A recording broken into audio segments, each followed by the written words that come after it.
اعوذ باللہ من الشیطان الرجیم بسم اللہ الرحمن الرحیم۔ سورہ الفاتحہ قرآن مجید کی سب سے پہلی سورت ہے جس کی احادیث میں بڑی فضیلت آئی ہے۔ فاتحہ کے معنی آغاز اور ابتدا کے ہیں، اسی لیے اسے الفاتحہ یعنی فاتحۃ الکتاب کہا جاتا ہے۔ اس کے اور بھی بہت سارے نام احادیث سے ثابت ہیں، مثلا ام القرآن، السبع المثانی، القرآن العظیم، الشفاء، الرقیۃ وغیرها من الاسماء۔ اس کا ایک اہم نام الصلاۃ بھی ہے، جیسا کہ ایک حدیث قدسی میں اللہ سبحانہ وتعالی خود فرماتے ہیں، قسمت الصلاۃ بینی و بین عبدی، میں نے صلاۃ یعنی نماز کو اپنے اور اپنے بندے کے درمیان تقسیم کر دیا ہے۔ اس سے مراد یہ ہے کہ جو سورہ فاتحہ کی جو 7 آیتیں ہیں اور یہ مکی سورت ہے، اس کا نصف حصہ جو ہے اس میں اللہ سبحانہ وتعالیٰ کی حمد و ثنا ہے، اللہ کی رحمت و ربوبیت اور عدل و بادشاہت بیان کی گئی ہے، اور بقیہ جو نصف حصہ ہے اس میں دعا و مناجات ہیں جو بندہ اللہ سبحانہ وتعالیٰ کی بارگاہ میں کرتا ہے۔ اس حدیث میں سورہ فاتحہ کو نماز سے تعبیر کیا گیا ہے، جس سے یہ صاف معلوم ہوتا ہے کہ نماز میں اس کا پڑھنا بہت ہی ضروری ہے۔ چنانچہ نبی کریم صلی اللہ علیہ وآلہ وسلم کے ارشادات میں اس کی خوب وضاحت کر دی گئی ہے۔ فرمایا، لا صلاۃ لمن لم یقرأ بفاتحۃ الکتاب، اس شخص کی نماز نہیں جس نے سورہ فاتحہ نہیں پڑھی۔ اب اس کو سمجھنے سے ہمارے یہاں ایک بڑا اختلاف پیدا ہوا ہے۔ ایک رائے یہ ہے کہ اگر آپ علیحدہ نماز پڑھ رہے ہیں تو لازمی ہے کہ آپ سورہ فاتحہ کی تلاوت کریں گے، اور اگر باجماعت نماز پڑھ رہے ہیں تو اس کی کیا شکل ہوگی؟ امام پڑھ رہا ہے سورہ فاتحہ تو کیا مقتدی کو بھی پڑھنی چاہیے؟ پہلا سوال۔ اس حدیث میں جو الفاظ کی شدت ہے، اس کی بنا پہ رجحان یہ ہوتا ہے کہ ہر مقتدی کو سورہ فاتحہ پڑھنا لازم ہے۔ لا صلاۃ لمن لم یقرأ بفاتحۃ الکتاب، اس شخص کی نماز نہیں جس نے سورہ فاتحہ نہیں پڑھی۔ تو یہ موقف ہے حضرت امام شافعی رحمۃ اللہ علیہ کا، اور یہی مسئلہ کہ ہمارے اہل حدیث بھائیوں کا، کہ آپ چاہے اکیلے نماز پڑھ رہے ہوں یا پھر جماعت کے ساتھ، چاہے امام جہری نماز پڑھا رہا ہو یا سری نماز۔ جہری نماز وہ نماز ہے جس میں تلاوت بآواز بلند امام کرتا ہے، اور سری نماز وہ ہوتی ہے جس میں خاموشی سے تلاوت کی جاتی ہے۔ ان کے موقف کے مطابق مقتدی کو سورہ فاتحہ پڑھنی ہوگی۔ اب انہوں نے اس کے لیے یہ طریقہ تلقین کیا کہ امام تیزی سے نہ پڑھے بلکہ رک رک کے پڑھے، الحمدللہ رب العالمین، یعنی اتنا وقفہ دے کہ مقتدی بھی پڑھ لے۔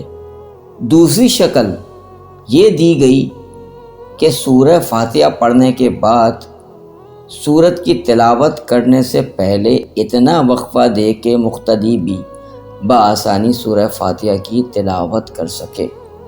حرم میں آپ گئے ہوں گے نماز پڑھنے کے لیے، تو سورہ فاتحہ کے بعد 1 منٹ کا پوز آتا ہے، لیکن ایک مسلک جو ہے وہ قرآن کی ایک آیت کے اوپر مبنی ہے۔ سورہ الاعراف کی آیت ہے، وَإِذَا قُرِئَ الْقُرْآنُ فَاسْتَمِعُوا لَهُ وَأَنصِتُوا، جب قرآن پڑھا جائے تو سنو اور خاموش رہو۔ اور حدیث بھی ایک ہے کہ وَإِذَا قَرَأَ فَأَنصِتُوا، جب امام قرأت کرے تو خاموش رہو۔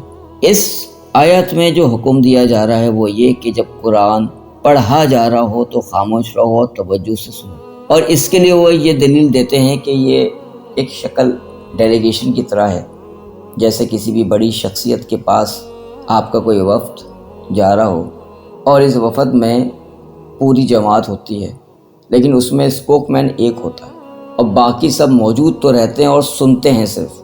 اسی طرح امام جو ہے وہ آپ کا نمائندہ ہے اور وہ پڑھ رہا ہے الحمدللہ رب العالمین الرحمن الرحیم، تو امام کی قرأت بھی آپ کی بھی قرأت ہوگی۔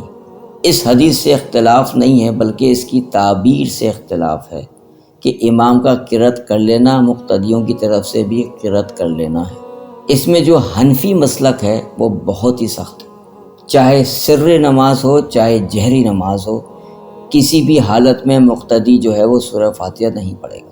اب یہ جو سورہ اعراف کی آیت ہے، یہ جہری نماز میں تو اس کا اطلاق ہو جائے گا، وَإِذَا قُرِئَ الْقُرْآنُ فَاسْتَمِعُوا لَهُ وَأَنصِتُوا، جب قرآن پڑھا جائے تو سنو اور خاموش رہو۔ یہ حدیث ہے نا وَإِذَا قَرَأَ فَأَنصِتُوا، جب امام قرأت کرے تو خاموش رہو۔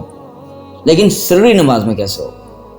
حضرت امام مالک رحمۃ اللہ علیہ کے مطابق جب جہری نماز پڑھی جا رہی ہو تو خاموش رہو، تو اس آیت کا اطلاق بھی ہو جائے گا۔ لیکن جب سری نماز پڑھی جا رہی تو پھر سورہ فاتحہ پڑھ لیں۔ اگر دیکھا جائے یعنی اگر سری نماز ادا کی جا رہی ہے اور پہلی رکعت میں رکوع میں آپ شامل ہو گئے تو آپ کو نماز مل گئی، لیکن آپ نے سورہ فاتحہ تو نہیں پڑھی۔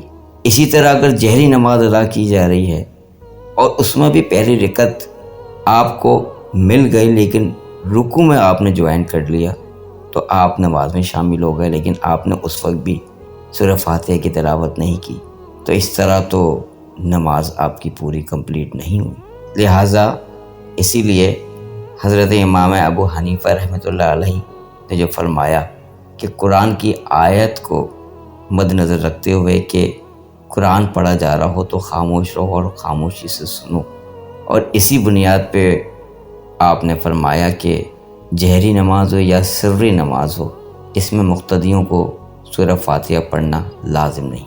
تمام ائمہ کرام برحق ہیں، اللہ ان کی قبروں پہ کروڑوں کروڑوں رحمت نازل کرے، آمین۔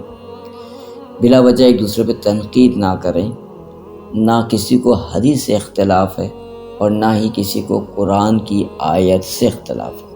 جس نے جیسا عمل دیکھا ویسے اس نے بھی عمل کیا، لہٰذا اس میں کسی بھی قسم کی کوئی بھی ڈیبیٹ نہیں۔ اب سورہ فاتحہ جو قرآن کی سب سے پہلی سورت ہے، قرآن کریم کی تلاوت کے وقت بسم اللہ الرحمن الرحیم سے پہلے اعوذ باللہ من الشیطان الرجیم پڑھنا ضروری۔ سورہ النحل کی آیت ہے فَإِذَا قَرَأْتَ الْقُرْآنَ فَاسْتَعِذْ بِاللَّهِ مِنَ الشَّيْطَانِ الرَّجِيمِ، جب تم قرآن کریم پڑھنے لگو تو اللہ کی جناب میں شیطان رجیم سے پناہ مانگو۔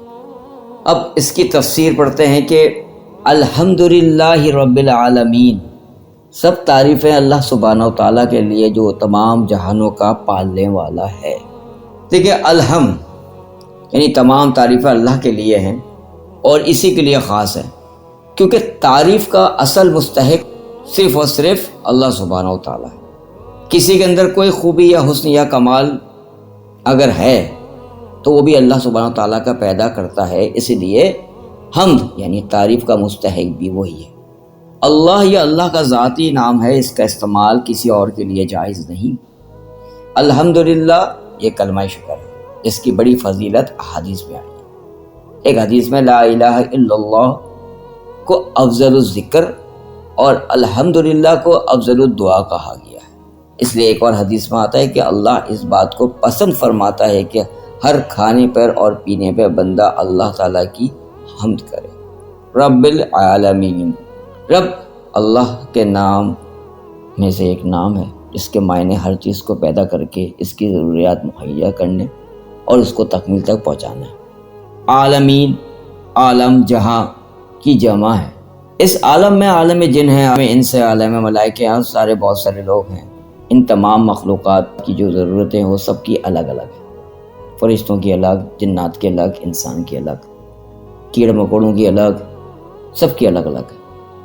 لیکن رب العالمین سب کی ضروریات ان کے مطابق ان کو دیتا رہتا ہے۔ الرحمن الرحیم، بڑا مہربان، نہایت رحم کرنے والا ہے، یعنی اللہ سبحانہ و تعالیٰ بہت رحم کرنے والا ہے۔ بعض علماء کہتے ہیں کہ رحمان میں رحیم کی نسبت زیادہ مبالغہ ہے، اس لیے رحمان الدنیا والآخرہ کہا جاتا ہے۔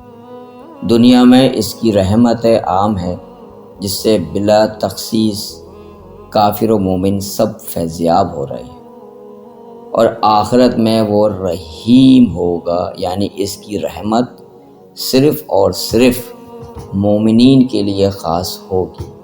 اللہم اجعلنا منہم آمین۔ مالک یوم الدین، دنیا میں اگر یہ مکافات عمل کا سلسلہ ایک حد تک جاری رہتا ہے، تاہم اس کا مکمل ظہور آخرت میں ہوگا، اور اللہ سبحانہ و تعالی ہر شخص کو اس کے اچھے یا برے اعمال کے مطابق مکمل جزا اور سزا دے گا۔ اسی طرح دنیا میں عارضی طور پر اور بھی کئی لوگوں کے پاس تحت الاسباب اختیارات ہوتے ہیں، لیکن آخرت میں تمام اختیارات کا مالک صرف اور صرف اللہ سبحانہ و تعالی ہی ہوگا۔ اللہ تعالیٰ اس وقت فرمائیں کہ آج کس کی بادشاہی ہے، پھر وہی جواب دے گا للہ الواحد القہار، صرف ایک غالب اللہ کے لیے۔ سورہ الانفطار میں اللہ تعالیٰ فرماتا ہے یوم لا تملک نفس لنفس شیئا والامر یومئذ للہ، اس دن کوئی ہستی کسی کے لیے اختیار میں نہیں رکھے گی، سارا معاملہ اللہ کے ہاتھ میں ہوگا، اور وہ ہوگا یوم الدین، یہ ہوگا جزا کا دن۔ ایاک نعبد و ایاک نستعین، ہم صرف تیری ہی عبادت کرتے ہیں اور تجھ ہی سے مدد چاہتے ہیں۔ اللہ تعالیٰ یہاں پہ نعبدو کا واستعینو کا بھی تو لا سکتے تھے کہ ہم تیری عبادت کرتے ہیں اور تجھ سے مدد چاہتے ہیں، لیکن اللہ تعالیٰ نے یہاں بھی اپنے آپ کو بتایا کہ میں ہوں پورے دنیا کا مالک، میں ہوں سب کچھ۔ ایاک نعبد و ایاک نستعین سے مراد کہ تو ہی ہے، تیری ہی عبادت کرتے ہیں، تجھ ہی سے مدد ہم مانگتے ہیں، نہ عبادت اللہ کے سوا کسی اور کی جائز ہے اور نہ ہی کسی اور سے مدد مانگنا جائز ہے۔ پھر بندہ اللہ سے مناجات کرتا ہے کہ اہدنا الصراط المستقیم، یا ہمیں سیدھی اور سچی راہ دکھائیے۔ ہدایت کے کئی مفہوم ہیں، راستے کی طرف رہنمائی کرنا، راستے پہ چلا دینا، منزل مقصود پر پہنچا دینا۔ یہ صراط مستقیم کی وضاحت ہے کہ یہ سیدھا راستہ وہ ہے جس پر وہ لوگ چلے جس پر تیرا انعام ہوا، یعنی صراط الذین انعمت علیہم۔ ہمیں پہلے کہا کہ اہدنا الصراط المستقیم، ہمیں سیدھی اور سچی راہ دکھا، اور صراط الذین انعمت علیہم، اور اس راستے پہ چلا جس پہ وہ لوگ چلے جس پہ تیرا انعام ہوا۔